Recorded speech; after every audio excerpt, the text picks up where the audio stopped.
No, he doesn't. Paul doesn't say that. Jesus doesn't say that. In Jesus' teachings, there are actions and there's consequences. And in Matthew 19:9, which is the go-to verse for evangelicals, for Christians, there's two actions in there. One is if you divorce your wife, except for immorality, and then after that is marry another. And the exception is for divorcing your wife. You can divorce your wife for immorality, and that lines up perfectly with Matthew 5:32. But then what comes after that is and marry another, and that's not included in the exception. And so the consequence applies to marrying another, that you'll be in adultery if you do that. Now, scholars like to, when they're giving their exegesis on that, they like to put that exception clause at the very end. If you read their exegesis, you'll find that that's what they do.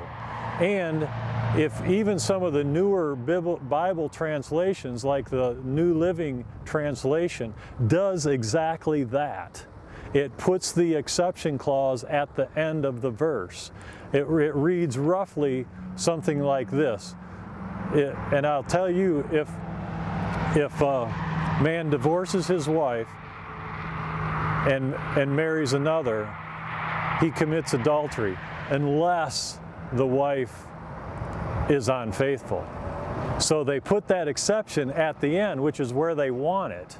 So that ought to tell you right there that they keep on putting it at the end, but that's not where it's at. It's in the middle, so it doesn't include, it gives the exclusion for divorcing your wife if she commits adultery, but it doesn't give you permission to marry another. Then if you do, then you still are under the consequence of committing adultery. So you can divorce your wife for immorality, but you must remain single or wait for her to come back. And that's exactly what Paul says too. In 1 Corinthians, he says, if the unbeliever leaves, let them leave. And then it says, you are not in bondage, which means you are not enslaved to stay with your spouse if they insist on leaving and committing immoralities and leaving you. But he says that you remain single. And then it says, for how do you know, O husband, or how do you know, O wife, whether or not you will save your spouse?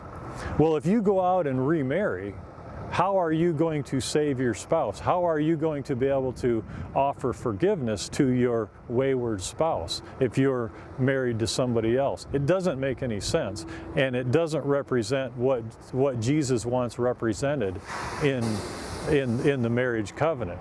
He wants it to represent just like he does. When we are wayward, he waits for us to come back, and that's what he wants us to do, is to wait for our wayward spouse to return, if perhaps they may find the grace to do that.